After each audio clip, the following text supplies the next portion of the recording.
Bonjour, bon après-midi, bonsoir, shalom shalom ku bakristo bose dusangiye kwemera.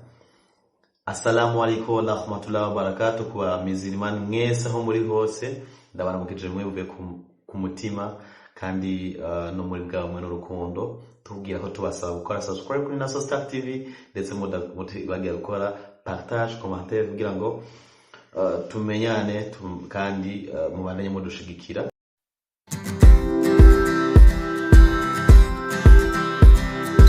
So kuri mikoro ni Nason the key, tukaba turi kumwe na Eric Clapton mu kiganiro cyacu tuno munsi. So icyo tubasaba kandi nuko mwakumiriza iyo video gushika ku mpera yayo, sivyo, kugira ngo utanga inkuru imeze neza. So no munsi rero tukaba tubafitiye inkuru, twateguriye ikiganiro kijanye n'umuryango wa Freemason canke Framason, sivyo, canke Amason, sivyo. So rero abantu benshi bafise amakenga, bafise ibibazo byinshi bijanye nico kintu Freemason. Barumva ngo Freemason ikora gute, Freemason niki, Freemason donc ntibaratahura, sivyo. So rero nivyo tugiye kuganira muri no mwanya muri kino kiganiro cacu, kandi ikaba ikiganiro canyu. So muri make tubazaniye ukuri kwa Freemason. Freemason ni iki, yatanguye ryari, abayinjiramo ni bande, bari ku rugero ruhe, voilà, mbe abatayemera ni bande, amadini nk'akarorero, kubera iki batayemera, ibintu nk'ibyo. So rero ni muri ico kiganiro rero tugiye kubahereza, tukabasaba rero kubandanya muri rushigikira, mu gutera inkunga, mu kuduhereza ko kabone n'ibisanzwe vraiment gufyonda kuri abone n'akantu gato cyane. Menshi mwasabone shimaze kugira ngo n'undi munsi tubazaniye inkuru abo wa mbere mu kuyibona. Kandi natwe biduha courage kameme, tubona abantu bari kwadukurikirana babaye benshi kameme. Nk'ubu turiko turashaka ko dukwiza abantu 10,000 kameme. Ni bon, dukwiza abantu 100,000, byose bizoga kuri mwebwe. So alors Freemason, umuryango wa Freemason niki? Tuvuze Freemason mwumviki mutama, tuvuze Freemason kuri wewe Freemason niki? Musanzwe tout d'abord Freemason urumva ko ari ijambo benshi barivuga mu Cyongereza, sivyo? Oui, Freemason, yeah. Tumenye kwanza Freemason mbega ni bande bayigize, yatanguye ryari? Chambere tumenye kwanza Freemason niki. Tuvuze Freemason niki? Nukuvuga bavuze Freemason ni umuryango w'abantu.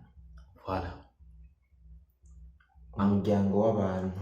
En fait n'abantu bishize hamwe canke ishira hamwe y'umuryango w'abantu ufise icibwo cyo gushigikirana, gutezanya imbere, sivyo, hagati yabo. Not umuntu atari mu muryango, umuntu harimo. Niba abantu bari mu muryango wemeye kibi. Niko no bivuga. Baravyumva ariko niba bandanya barumva impamvu bivuze. So rero nico twovuga Freemason ni umuryango canke ishira hamwe ry'abantu bagiye hamwe batanguza uwo muryango kugira ngo bashigikirane, batezanye imbere. Nagushire mu bumbe ko Freemason ntiyabaye créé par une seule personne. Non. Nukuvuga yabaye créé par un groupe de 4 personnes. Donc mu makuru twarondeye, twashoboye kugerageza kurondera, Freemason yashinzwe n'abantu 4, abagabo 4. Ntabwo Freemason ivugwa ko yashinzwe n'umuntu umwe, yatangujwe n'abantu 4. Hari mu kinjana ca 17 hari mu mwaka w'1917. Voilà, i Londres mu Bwongereza, aho uwo muryango watanguriye ushinzwe n'abagabo 4. So none abantu bashaka kuyumvira none kwinjira muri Freemason. Abantu benshi bari ngo none abantu binjira gute muri Freemason, sivyo? ico ni ikintu abantu benshi kandi burya rero abantu bayeho bavugutije nkene kwinjira Freemason. Bon, benshi bavuga ati je ndifuza kwinjira muri Freemason barahari erega naho abantu benshi bakijitwe hari abandi nabo nyene bavuga ati jewe icoma ku kene fise cyangwa kuvyo nifuza no kwinjira sivyo barahari. So rero none mumva Freemason mwitanga amafaranga. Bon, nivyo turiko turaganira sivyo. So rero Freemason ahantu benshi bayiyumvira cyangwa ukabona umuntu mu kibano iyo umuntu yakoze ikintu kikagenda neza cyangwa ariko arikorera nka business ziwe sivyo ngo naka ngo numu Freemason ari gukora ibintu by'igitangaza amafaranga menshi sivyo. Bon, kandi ikintu mushobora kumenya nuko Imana ikiriho kandi gikora sivyo. Niba ubona umuntu ariko arakora agatera imbere ariko arakora ibintu bigenda bicamo bigenda neza zirabona Freemason ucuvuga ngo yararondeye no, s'il vous plaît. Birashika akaba ari umunyamuryango wa Freemason sivyo. Sashik sindabihariye ariko mumenye ko hari n'abandi bari muri uwo muryango bagirana. Donc birashika akaba ari mu Freemason igihe hawe n'ivyo bintu n'iryo tunga nizo spirit za Satani sivyo. N'abandi bahabwa n'Imana koko akarondera akaronka imigisha irabaho kuko urabona zino ntoki zanje ni zitanu sivyo. Nta rutoki na rumwe rungana n'urundi sivyo. Cyo gituma rero twese tutashobora kungana. Imana ishobora kugucisha mu kuntu nako ugasanga arateye imbere undi nawe birasa. Cyo gituma mu muryango usanga hari abantu yagenze neza n'abandi bana hakubititse. So rero nibisigura ko umuntu wese yateye imbere aba muri Freemason. So rero dushaka kumenya none mu kwinjira muri Freemason ese bigenda gute sivyo. Eske hari ahantu umuntu aca mu kwinjira muri Freemason? Eske n'umuntu ucaka ukamubwira ati mugaca kwinjira muri Freemason izi ni nyinshi mushaka guhabwa. Mu bisanzwe rero Freemason yafise ukuntu ikora mu kwinjiza abantu sivyo.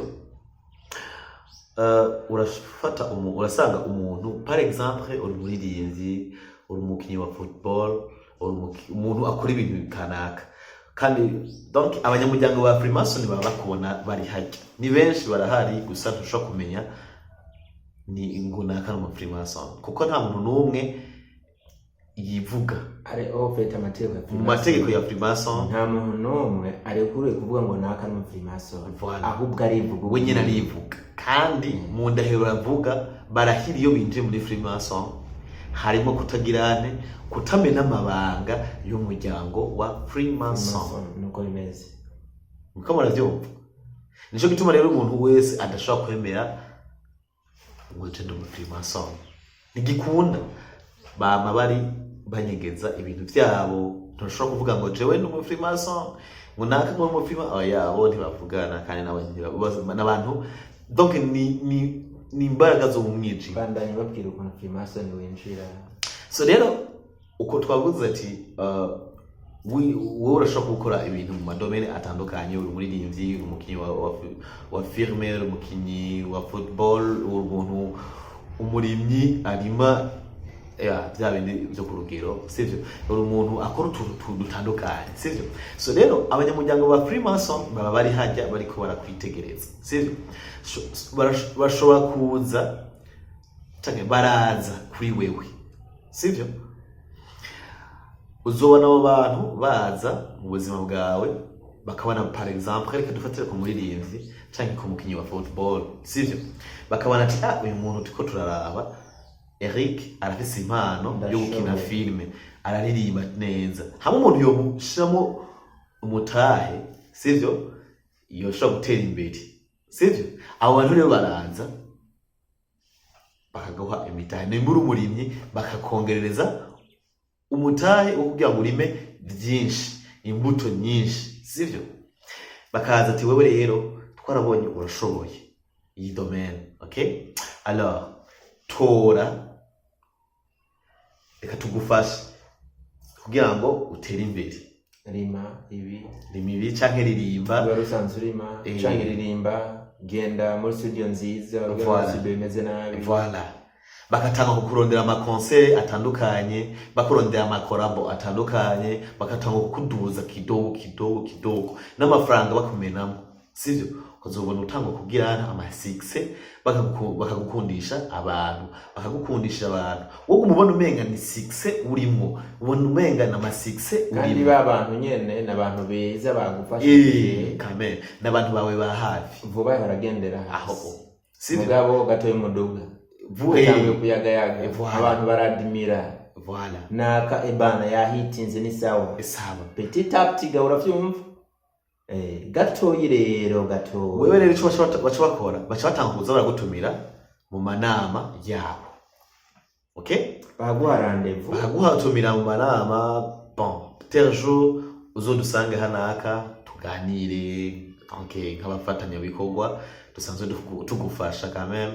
Ukagenda igambere bisanzwe kababona mukayaga biba biri ibintu bisanzwe gusa kiba gusa baragira akantu kaga ushobora nk'ahantu mu nzu ugiye kubaraba ugasanga nk'ikintu nyine kiri bizarre, kiri satanique, do bizarre nyine gasignifia Freemason.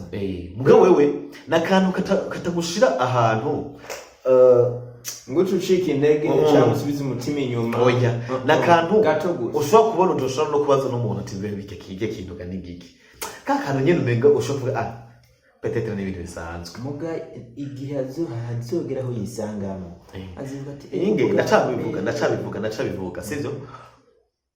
Ukubandanya uza mu manama buke ni kugumubona utuntu tugiye dutandukanye buke hazogera igihe rero urumva wamaze gufatisha bien, wamaze kuba umumiliyoneri, amafaranga yamaze kuboneka, hagiye rero bagutumira mu nama novuga nkaruko koma, sivyo? Ukacuza mu nama y'abanyamuryango neza na neza, ari naho abantu benshi bakunda kugirira ibyago bamwe bagapfa, hari tukunda kuvuga ngo aba Freemason bagira iherezo ribi barapfa, sivyo? So rero uwo muntu wowe urashitse mu nama ucusanga rero neza na neza ibintu bya Freemason original byose byamaze kuba kwibonekeza bien, bagiye bakwereka kamwe hagera igihe rero bakwereka bagwa amafaranga yabo aho tugiye mu manama yabo bagenda bakwereka kamwe sivyo? Haragera igihe rero bakwereka rero neza na neza Freemason neza bakwereka bien, ariho habageze kuri etape bakwigisha rero neza kuko aho tukinjinje hagera ko bakwigisha neza na neza. Rero aho rero iyo etape niyo benshi bakunda gupfirako. Nahama bakora ati rero uyu munsi n'uyu tugira tukubwire byari ifishatumye tugufasha kugera ugeze byose bakashaka kugaragaza. Donc babanyamuryango babandi baza gufasha babandi nyene babona bagira ante bakubwira ati rero alors twebwe twaraje turagufasha kandi urazi icyo twagukuye hariya muri konte yawe wari ofisi 100 cyangwa na 10,000 wari ofisi, urumva kuri YouTube wari mu YouTube wari ofisi babone batarenga 300 cyangwa 1,000 cyangwa 5,000, uyu munsi ufise 1 million viewers, member subscribers, sivyo? Wari ofisi en fait muri make nta bantu benshi bagukunda, wari ofisi wari ukenye, wari ucambara za mpuzu za 2000, uyu munsi ufise etage igeretse 5, urumva uyu munsi donc bakakwereka neza na neza ko baguhinduriye life, wamaze guhindura ubuzima. So dans soka ndashaka kwereka rero bakakwigisha rero Freemason neza na neza umuryango wose no kunikora byose bakabikwigisha. Aho rero habageza ati rero harageze ko urahira, sivyo? Hariho rero kurahira utaza kurenga amategeko ya Freemason, kutagira ante kutaza kumena amabanga ya Freemason. Ntabwo utarageze aho twemerera iki? Urumva manzirinde turacagenda bukebuke. So rero mwico gihe rero niho benshi bagirira ibibazo, bavyo niho benshi bagirira ibibazo kuko hari abantu bashoboka ati ndewe yango jewe bivanye n'ukwemera mfise aravyumva I can't sinshobora gusinya aya masezerano y'ibintu sivyo ngico kiba kugira ati umviriza wowe ukanka okay bijya byose twaguhaye turabikwaka ibyo sikse bajye abantu bose bagukunda turabakwaka bose ntibashobora kugukunda aravyumva bon hari abantu nyene bishika bakavuga ati jewe bivanye n'ukwemera kwanje n'ukuntu nemera Imana sivyo I can't sinshobora okay ngico gihe rero ico baca bakora baca bashaka kureka ukagenda mugaba condition à ne pas kuvuga amasokre yabo uvuze amasokre yabo ndugu yangu wisanga mu kuzimu bakwisha bashaka kwica niho benshi bagirira ikibazo bagaca bapfa kumabona ka yapfuye naka ngo yapfuye byagenze sivyo cyangwa bakagusaba umuntu ukunda afite umuntu ukunda baba bamuzi baba baramubonye nane yabaza kujya mu bana baguma kwiga bakakwiga akabona ati naka urakunda uyu muntu kamera muduhe sivyo hari n'ubundi rero avuga ati jewe ndavye iyo navuye iyo mwankuwe mukamfata ukuboko mukanduza tundi hejuru jewe nari nkenye nane man ntana Emilio nari mfise kuri konti uyu munsi mfise en terme de milliards sivyo mfise imodoka nziza mfise inzu nziza mbayeho neza abantu barankunda iyo nurutse imodoka ahantu mu gisagara abantu bose bose barasama this is awesome naso abantu bagwana bagirana mpora mubona ba Diamond kuntu babimeze sivyo kabati ariko nduze ba Diamond ko ari bakora ntacyo tuzi par exemple sivyo so rero mwico gihe arabona kugira ati jewe sinemera gusubira muri buriya bukene ndavye izina maze kubaka kemera gasha sinya kabati alors ndabaye umunyamuryango wa Freemason ubu naje ndi mu Freemason akwije amakondisi so nuko bimeze mu kwinjira muri Freemason muri make nta muntu n'umwe yinjira muri Freemason abizi voilà nuko rero ico ni kimwe twatangwe tubabwira uti ni gute umunyamuryango wa Freemason aho rero niko hakundi kwisangayo utazi wagwana sivyo bebasha biginda gute so rero abantu nibaza rero ngo muri Freemason hari bibaza ngo kwinjira muri Freemason ngo ntora magi ngende guterera muri Tanganyika kwa ngo mwiwese ngo bine bifese c'est pas kuri muko siko binjira muri Freemason ijamo abantu kandi bafise ico bakora kandi asurinye bibuki ijamo abantu bafise ico bakora bafise impano runaka ko bagusanga ahantu nimba ati nakazi ukora imikati sawa bagufatira aho nyene urazi kumwa neza naho nyene kuririmba naho nyene sivyo nimba ari ugucuruza magi wifitiye impano ku munsi amaparete 30 yadandaza bagusanga aho nyene muri iyo business bagufashiriza muri bijya bintu nyine ushoboye ukora iyo nizira imwe yo kwinjira Freemason donc kwisangayo iya kabiri hariho imbuga usanga nziza hano nizo tuzi gusa biravugwa ko hari imbuga za Freemason mugenda mu kiyaregistra ukagenda ukapurayinga amazina yawe imyaka n'umwuga hariya so ntiwagire umuntu atwandike muri commentaire ngo tubwire iyo site how you tuzi kameme so abantu bashobora kuvuga none abantu binjira muri Freemason n'abantu bameze gute bangana gute sivyo tambere n'abantu bameze gute kandi byako abantu Freemason irekurira ni kuva ku myaka 10 n'ingahe n'umunani 18 ans aho ni sero n'ibihugu hariho n'ibihugu bemera kuva ku myaka 20 kandi n'abagabo gusa nta gitsina gore kirimo abantu b'abagabo amategeko ya Freemason ivuga yuko abantu yemerera n'abantu b'abagabo kandi bemera Imana imwe y'ukuri hari Imana imwe y'ukuri yo hejuru bavuze yo mwijuru bavuze yo hejuru apana yo mwijuru tutwibaza eski yo Mana bavuga ni yahe muravyumva iyo Mana yo hejuru si yo mwijuru yo hejuru hejuru mu kirere hejuru yabo. So urumva ni ya mana yabo, ni le devils, ni n'amadayimoni tu. Ndikimene mutwe kamera, ndikimene mutwe. Bashafyumva ariko tubabarira gato. Sivyo? Kuko neza na neza tubabarira yuko Freemason yabayeho mu 1917. Yeah. Ikibayeho amadini atandukanye yera yiyamirije. Voilà. Aho turatanga ronka Catholique. Église catholique. Nuraza ko ayo église tuvuga ko idomina au monde.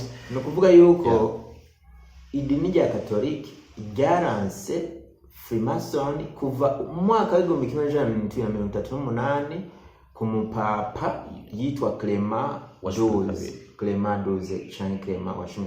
Voilà. No kuvuga yuko Catholique yari yamirije Freemason kugeza na n'uyu munsi mu byumvirize.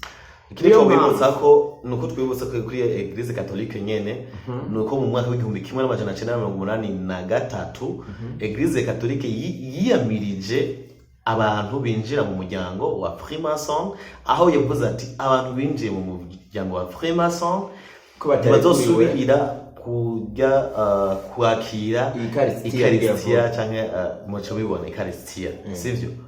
So rero hari ama-église menshi y'abakristu batembera bomba yuko ntushiriyemo Freemason c'est au fait n'umuryango wa shetani au fait. Amen. Sabasha bafyumva. Ego. N'umuryango wa shetani ugira ngo shetani nyene n'uburyo bwo kugira abantu akweze nyene biciye muri uwo muryango. Voilà. Sivyo? Oui. Donc yari nende ma-église yagiye avyiyamiriza menshi yagiye avyanka kuko babona ko abantu bariko baragirane bayoba. Hanindi église yo muri Germain église bita ngo Evangelical Lutheran Church in Northern Germany. Voilà. Iyo église yo yaremereye abakristo bayo ko bashobora kwinjira mu muryango wa Freemason neza, kandi uwo muryango ukaba usanzwe ukorana n'iyo église neza na neza.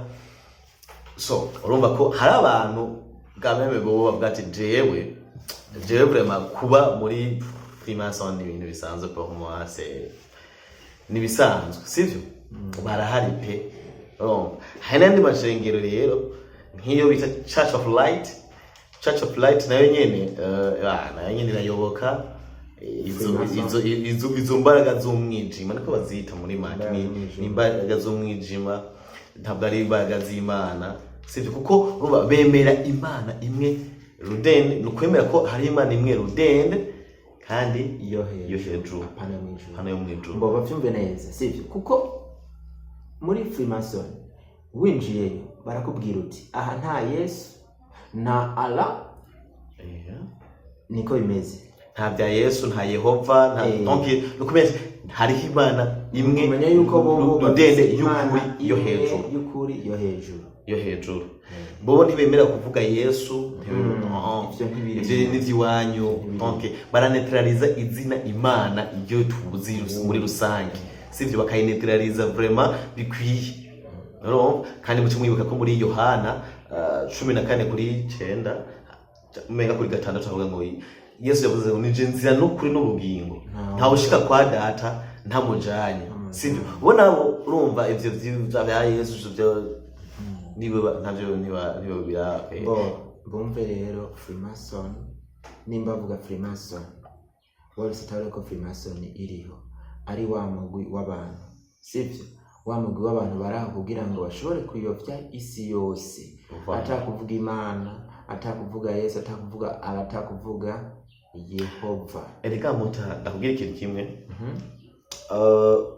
biroroshe cyane ko Satani ashobora kuyobya isi yifashishije abo bantu bamaze kuba abantu bo hejuru. Uti gute? Donc hari abantu tuvuga ngo abicitegererezo kujya twavuga par exemple nka Yobu niwe yagize imibembe. Ego umwe yagira imibembe muri Bible mu mategeko ya Bibiliya, umugabo yagize imibembe, hamwe umugore bavuga ati tukimana basi pfumupfumba kwisi. Umugabo yaragerageje ubutwari bwose, agerageza uko ashoboye, aranka gucumura kandi Imana iramukiza. ico ni kintu donc ni citegerezo ku bantu bose bavuga ati peut-être Imana irakora sivyo wa mugore yamaze imyaka 12 ku kidengere ciwe tisaida Imana iriho kandi yamukijije sivyo ndacaguha uburorero wa mugabo yari impumyi sivyo Imana yagize ente yamuhumuye sivyo so rero na Satani ashobora gukoresha abo bantu biwe yamaze kubaka izina sivyo ugasanga nk'umuntu n'umustar akoza akantu akambara nk'agahuzu kagera nka akajipo sivyo kagufiya kerekana ibihimba vyiwe vy'ibanga kubera kujya kuntu dufise igishika tumukunze rumva kuko yabanze kubaka izina yabanze kutwinjira mu mitima yiwe yacu akatwinjiramo biroroshe ko natwe kuko ni Satani batanze message tugenda ubabwire bajya abantu bambare kuko ashagana kambara akantu nyene kagufi katigikuno kashoboka kubera ko tumukunze dukunda ibikorwa vyiwe abantu bacha baja nabonye ati ego frère reka peut-être natwe ujye mustari naka yakoze ekashara kanaje nzokwambara nkanaka kubera uramukunda tumwigana nimba naka yokwica umuntu kubera ari umustar sivyo nawe cyumva ko kwica umuntu ari umustar sivyo so rero Satani agerageza kubaka abantu akabubaka mu buryo bwiyo kugira ngo bashobore kuyobya abandi prophet acha kuri abantu abakuru voilà bamwe isi yose la majorité bemera so rero nuko rero umuryango wa Freemason intego zabo nuzo kuzimiza abantu niko no bivuga naho bavuga ngo no gufashanya no gutezanya imbere quand bon genre ego baratera imbere kuri bo mugabo ntabwo bateye imbere muri mpemu ya Yesu sivyo uko ego turashaka ivyiza ariko ivyiza vya mbere nivyo kuba muri Yesu Kristo sivyo kuba muri Yesu ni ikintu ca mbere gikomeye cyane s'il vous plaît les amis la famille de Nasa Star TV sivyo kuba muri Yesu ni vy'agaciro gakomeye cyane sivyo so rero faut vivre dans Jésus ni kwiberayo kabisa muri Yesu hari umunezero wose muri Yesu so rero siguro Freemason benshi mbamara mavyumva Freemason mbene kinibaze yuko mabitahuye mbe yatangwe makuhe mu gihugu ikihe intego yayo ni yihe umuryango uwinjiramo gute ubisangamo kamera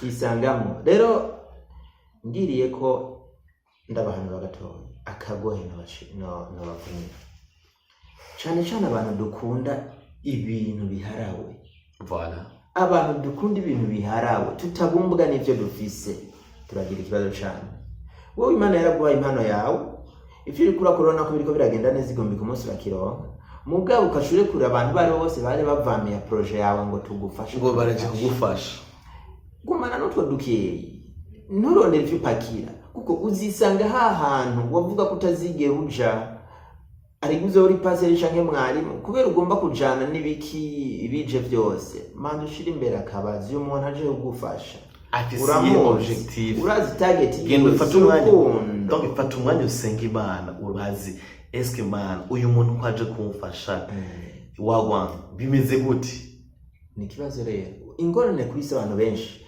shetani nawe twaravye ibiganiro bitandukanye vyarenganye yuko shetani ni inzoka igituma shetani ari inzoka burya nimba muziko ko cambere gishubwenge ni inzoka na biriya vyemeza sivyo bisigura rero shetani ni nk'inzoka ni buke kandi akiza biragoye kugira ngo utishara ngo wumvire kugira ngo ushobore kugirane gutahura target yiwe birumvikana ingorane no yarakeye yuko abantu twotiza gutunga iki ibintu vyuzuye iki acaza rero buke ukakwereka ko none wewe ko ufise ivyo ugiye munsi ejo naho ngo ca wibanaka upakire soje usubire abakatolika nabo ngo uduhe ivyo kurya bidukwiye no abakatolika ni bibiliya bon nibo bakunda kugisenga kenshi voilà oro birivuga ngo uduhe ivyo kurya bidukwiye umunsi ejo naho tuzosenga iryo sengesho hanyuma Imana tungere turonke mugabo mwebwe muca mugenda contre najya abwirizwa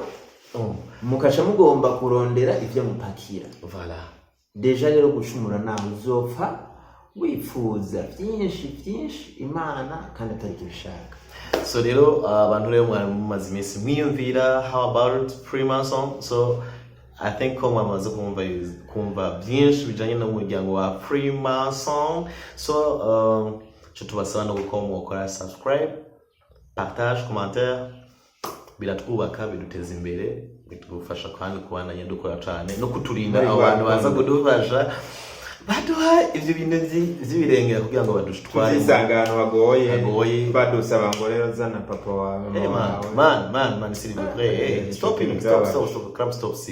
so please neho ndizera ko mubandanya mudusengera kugira ngo twandanye tugira amagara meza tuvyibuha kamwe byavyiza kurusha kuko muri Yesu tubandanya tutagata dusa neza tout est possible birashoboka. So turabakunda cyane mubandanye mudushigikira. Merci beaucoup.